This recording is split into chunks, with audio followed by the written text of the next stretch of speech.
¿Sabés qué jugador hubiese sido yo si no hubiese tomado cocaína? Diego Armando Maradona. Solo pronunciar su nombre es encender una chispa en el alma del fútbol. Pero su historia no empezó en un estadio iluminado ni con flashes de prensa. Empezó en el barro, en un rincón olvidado de Buenos Aires, llamado Villa Fiorito, donde los sueños eran más grandes que las calles. Era el 30 de octubre de 1960 y el país no lo sabía, pero acababa de nacer el niño que cambiaría la historia del fútbol para siempre. Hijo de don Diego y doña Tota, una familia humilde, Maradona creció en una casa sin agua corriente, con un techo que goteaba cada vez que llovía y un solo deseo, que su familia no pasara hambre. En Villaflorito el balón no era un juego, era una forma de escapar. Su primer regalo importante fue una pelota que le trajo su primo. Desde entonces no se separó de ella ni un segundo. En las calles de tierra con los amigos del barrio empezó a pulir un talento que parecía de otro mundo. En una entrevista que le hicieron cuando tenía 8 años, le preguntaron cuál era su sueño y sin dudar dijo: mi sueño es jugar un mundial y ganarlo. Detrás de esa sonrisa inocente había un fuego que nunca se apagaría. A los 8 años, un cazatalentos de Argentinos Juniors llamado Francis Cornejo lo vio jugar en un torneo barrial y no lo podía creer. Lo llevó inmediatamente a las categorías inferiores del club, a un equipo llamado Los Cebollitas, y lo que pasó después fue historia pura. En ese equipo Maradona se convirtió en una leyenda infantil, jugaban contra chicos mayores y aún así Diego los destrozaba. 136 partidos invictos, más de 170 goles y una conexión con la pelota tan natural que parecía mágica. Cada vez que jugaban, la gente iba solo a verlo a él. Su talento creció tan rápido que el rumor llegó a todas partes, y el 20 de octubre de 1976, con solo 15 años y 355 días, Maradona debutó en Primera División con Argentinos Juniors. En su primer partido entró en el segundo tiempo, con la camiseta número 16. Su primer toque fue un caño, sí, un caño. En su debut frente a un veterano defensor, el estadio se volvió loco. Desde ese instante nadie tuvo dudas, había nacido una estrella. Pero lo más impresionante era su madurez. A los 16 años ya hablaba como un líder. Cuando terminaban los partidos, los periodistas se acercaban a un adolescente que hablaba de fútbol con una claridad asombrosa. Yo juego para divertirme, pero también para ganar, decía con una sonrisa tímida. En su primera temporada completa marcó 19 goles en 40 partidos y poco a poco se convirtió en el jugador más determinante del fútbol argentino. En 1978, cuando César Luis Menotti decidió no convocarlo para el mundial que se jugaba en Argentina, fue un golpe durísimo. El país se consagró campeón, pero Diego lo miraba por televisión, llorando. Tenía solo 17 años y juró que algún día él levantaría la copa. Y no se detuvo. En 1979 comandó la selección juvenil argentina en el Mundial Sub-20 de Japón. Fue una exhibición total. Argentina ganó el torneo. Maradona fue el mejor jugador y marcó 6 goles. Su nombre ya estaba en los periódicos del mundo entero. Lo querían en Europa. Pero él aún tenía un paso más que dar antes de marcharse. Jugar en el equipo de sus sueños. Porque Diego siempre fue un chico de corazón. Y su corazón tenía un solo color. El azul y oro de Boca Juniors. Desde niño decía que quería vestir esa camiseta. Y en 1981, tras 5 años maravillosos en Argentinos Juniors, donde anotó más de 115 goles en 167 partidos, se hizo realidad. Boca lo fichó en una cesión millonaria, ayudado por su representante Jorge Zietespieler y el empresario Alberto Armando.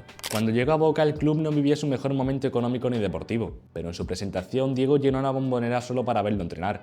En su debut oficial marcó un gol y dio una asistencia. Desde ese día, la hinchada lo adoptó como un hijo. Su primera temporada fue mágica. Goles, asistencias, gambetas imposibles y un fútbol que devolvía la alegría al pueblo. Esa temporada el Boca de Maradona se convirtió en un huracán. Dirigido por Silvio Marzolini, el equipo jugaba con garra y talento, y Diego era el corazón. En el Metropolitano de 1981 Boca fue campeón. Maradona marcó 17 goles en 28 partidos y fue el alma del equipo. En el Superclásico contra River le hizo uno de los goles más recordados. Amagó al portero Filiol, dejó tirado a Tarantini y definió con la frialdad de un genio.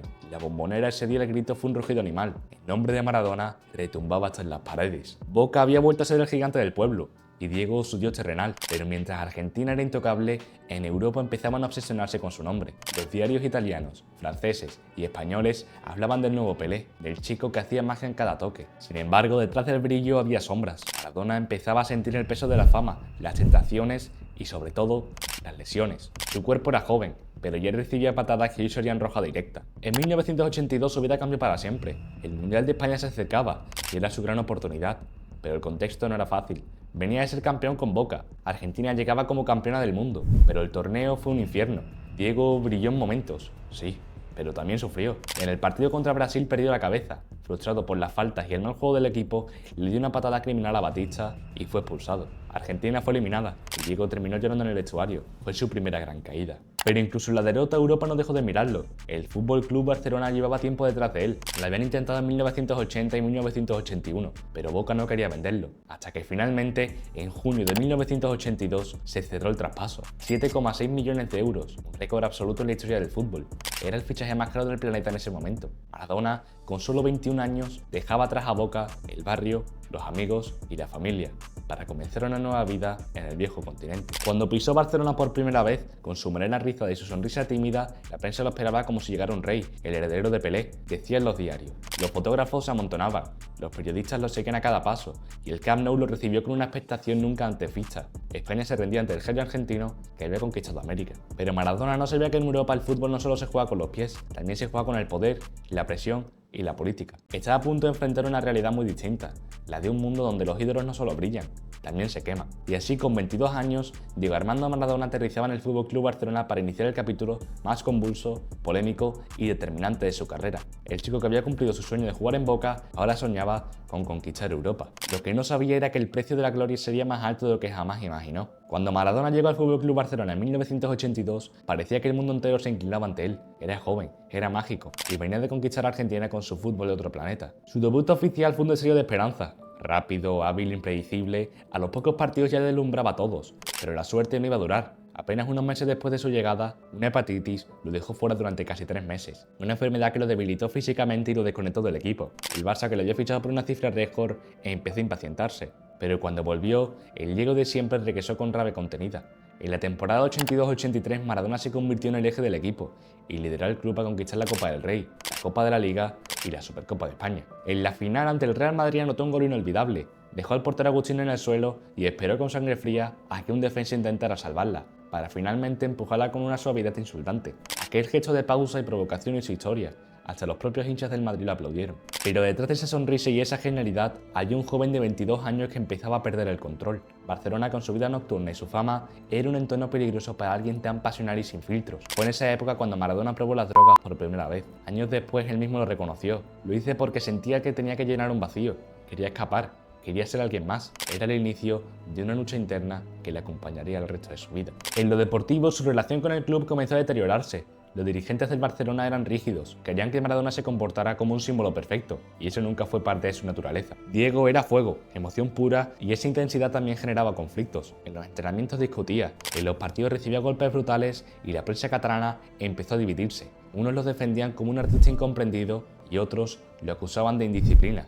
La tensión alcanzó su punto máximo el 24 de septiembre de 1983, en el partido más violento de su carrera. En el Camp Nou el Barça se enfrentaba al Athletic Club de Bilbao. En una jugada sin balón, Andoni Goicoechea, el defensa bilbaíno, le entró con una patada criminal en el tobillo izquierdo. El impacto fue tan brutal que Maradona cayó al suelo gritando del dolor, fractura del maléolo y rotura de ligamentos. Los médicos dijeron que quizás no volvería a ser el mismo. Goicoechea fue suspendido 2 meses, llegó 6.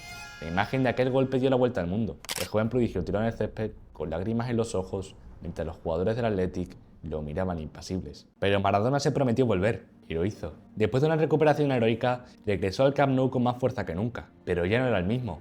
Había perdido algo de su inocencia, de esa alegría natural. Ahora jugaba con rabia, con una intensidad casi vengativa, y la temporada siguiente, el conflicto entre el jugador y la directiva se volvió insostenible. Diego no soportaba el control y los dirigentes no toleraban su carácter. Todo estalló en la final de la Copa del Rey de 1984, nuevamente contra el Athletic Club, el equipo que casi destrozó su carrera. Era el escenario perfecto para una venganza. El partido fue tenso, durísimo, con insultos y patadas desde el primer minuto. Cuando el árbitro pitó el final, el Athletic ganó 1-0 y Maradona explotó. En medio del campo, frente a la mirada del rey de España, Diego inició una de las peleas más infames de la historia del fútbol.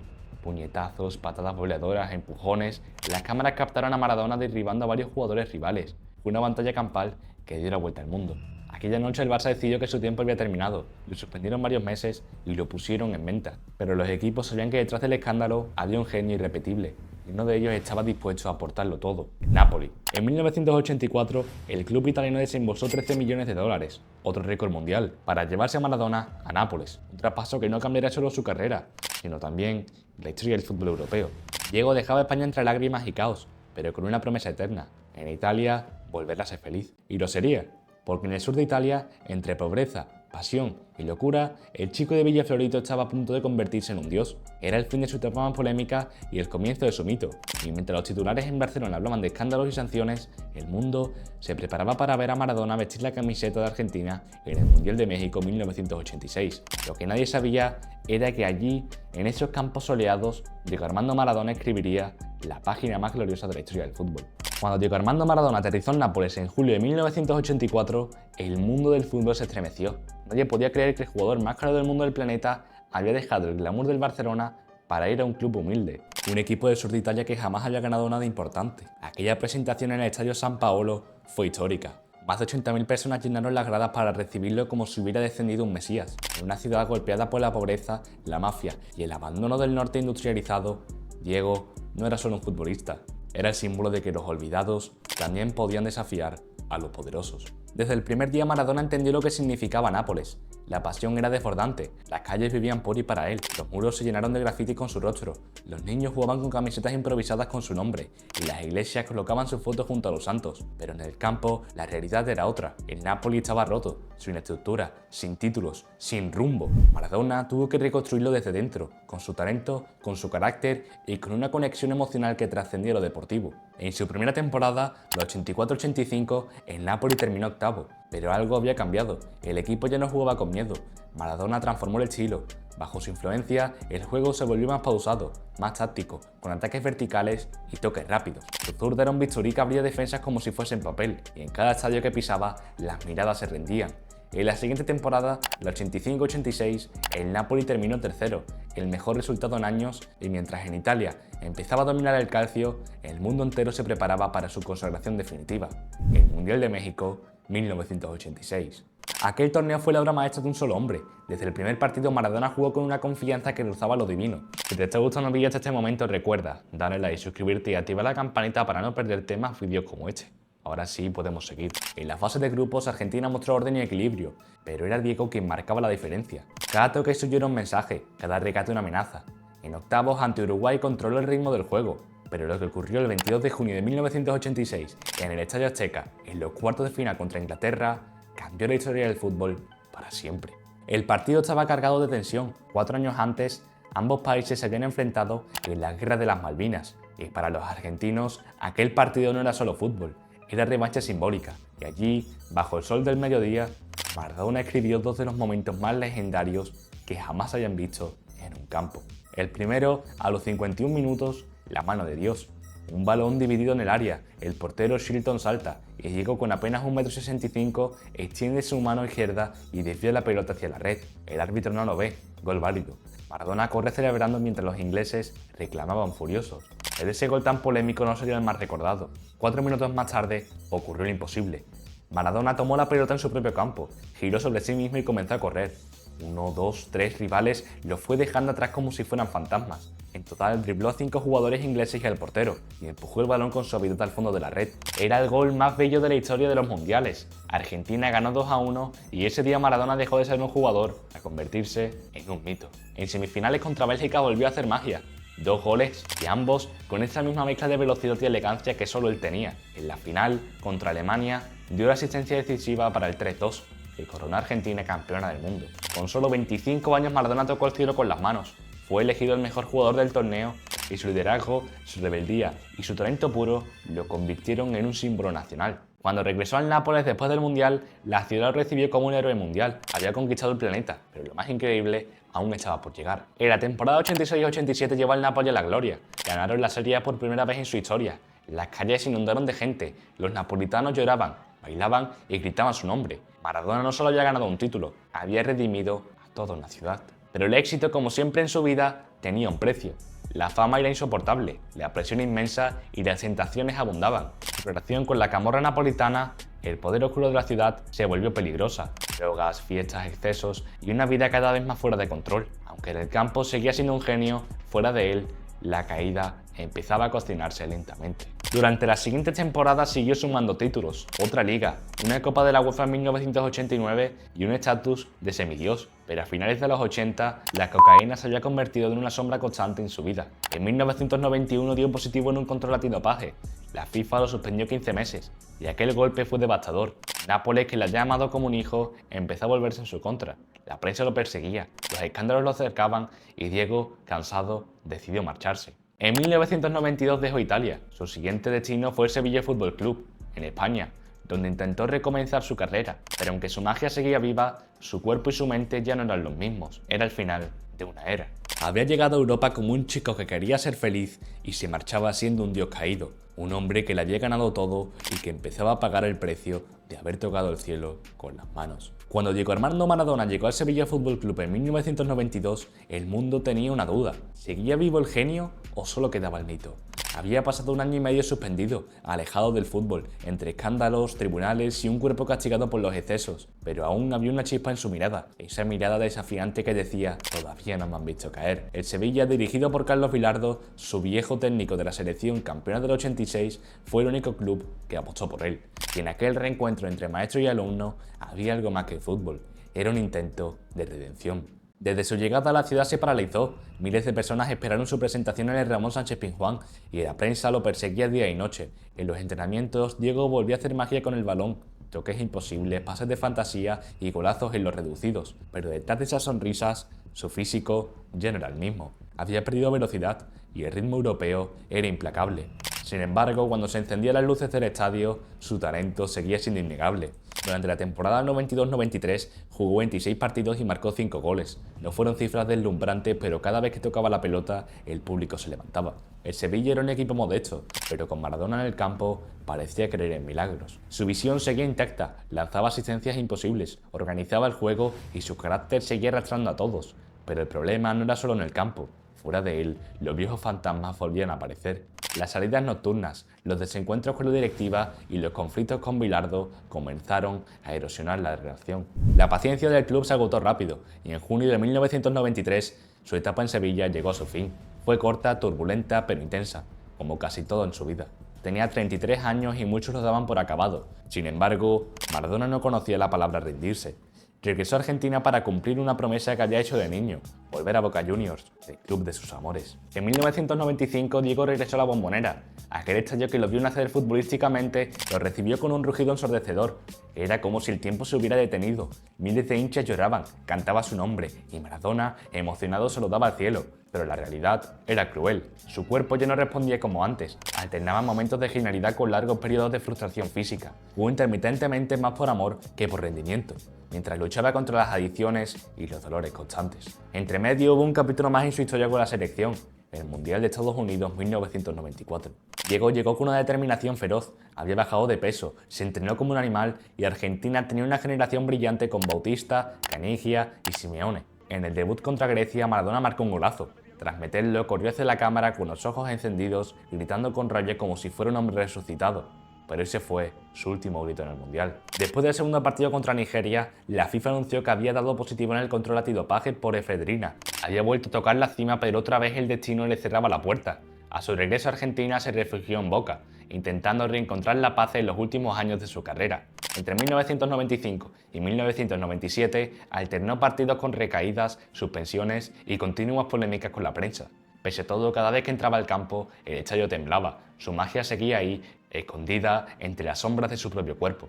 El 25 de octubre de 1997 jugó su último partido oficial, un Boca River, en la Bombonera. Tenía 37 años, salió en el descanso y nunca volvió a vestir una camiseta profesional. Sin despedidas grandilocuentes ni trofeos finales, terminó la carrera del jugador más humano y más divino que pisó una cancha. Había empezado a soñar con jugar un mundial y terminó siendo una leyenda viviente. Maradona no fue solo fútbol, fue contradicción, pasión, caída y resurrección. Y aunque su final como jugador estuvo lleno de heridas, el eco de su talento todavía resuena en cada calle, en cada potrero y en cada niño que sueña con ser eterno, aunque sea solo por un instante, como Diego Armando Maradona. Cuando Diego Armando Maradona colgó las botas en 1997, el mundo no sabía muy bien qué esperar de él. Había dejado de ser futbolista, pero nunca dejó de ser Maradona, y eso quizás fue lo que más le pesó. Ya no tenía un campo donde escapar. Lo que vino después no fue una segunda vida, fue una lenta caída, una batalla constante entre el mito y el hombre. Después de su retiro, Diego intentó llenar el vacío que deja la gloria. Participó en programas de televisión, se metió en la política, entrenó equipos y hasta dirigió la selección argentina. pero fuera del césped el ruido era ensordecedor. Los titulares dejaron de hablar de goles y empezaron a hablar de excesos, escándalos y adicciones. Las drogas que habían aparecido en su vida a los 22 años en Barcelona ya no eran un enemigo esporádico, se habían convertido en un monstruo cotidiano. Su cuerpo empezó a pasar factura. En el año 2000 sufrió una crisis cardíaca por sobredosis en punto de leche y el mundo contuvo el aliento. Estuvo al borde de la muerte y aún así sobrevivió, como si el destino se negara a pagar tan pronto un alma tan incontrolable. A lo largo de los años 2000, Maradona vivió entre internaciones, recaídas y resurrecciones. En 2004 estuvo ingresado varias veces, en 2005 se sometió a una cirugía para bajar de peso, y en 2007 volvió a ser internado por problemas cardíacos. En medio de todo eso, sus declaraciones eran una mezcla de lucidez y caos. A veces hablaba con ternura sobre sus hijas, otras se enfrentaba con medio mundo en televisión. Nunca supo ni quiso ser políticamente correcto. Lo mismo criticaba al Papa que defendía a Fidel Castro, su amigo y referente político. Su vida fuera del campo era una montaña rusa sin frenos. También hubo momentos oscuros e imposibles de ignorar. En varias ocasiones fue acusado de agresiones a su pareja, Rocío Oliva, con imágenes que le dieron la vuelta al mundo. Se enfrentó públicamente a periodistas, a antiguos amigos y a su propia familia. Era un genio devorado por su propio personaje, un hombre que ya no podía distinguir dónde terminaba Diego y dónde empezaba Maradona. Pero incluso en medio del caos había algo inquebrantable. La gente lo seguía amando. En cada estadio, en cada barrio humilde de Argentina, su nombre seguía siendo sagrado. No importaban los errores, las contradicciones ni los excesos, porque al final Maradona era de ellos, era la representación de un pueblo que lucha, cae y se levanta. En 2008 volvió al fútbol, pero desde el banquillo. Fue nombrado entrenador de la selección argentina, un gesto más simbólico que táctico. Su presencia bastaba para inspirar respeto y emoción. En el Mundial de Sudáfrica 2010 dirigió a Messi y a una generación que le idolatraba. No ganaron, pero ver a Maradona gritar los goles desde el banquillo, abrazar a sus jugadores y llorar en la derrota fue un recordatorio de que incluso lejos del campo seguía siendo puro corazón. Luego vinieron aventuras en Emiratos Árabes, México y finalmente Gimnasia de la Plata, donde volvió a sentirse querido, aunque su salud ya estaba muy deteriorada. En noviembre de 2020, el corazón de Diego Armando Maradona se detuvo para siempre. Tenía 60 años, Argentina entera se paralizó, millones de personas salieron a las calles, no había colores ni camisetas, solo lágrimas y un mismo sentimiento.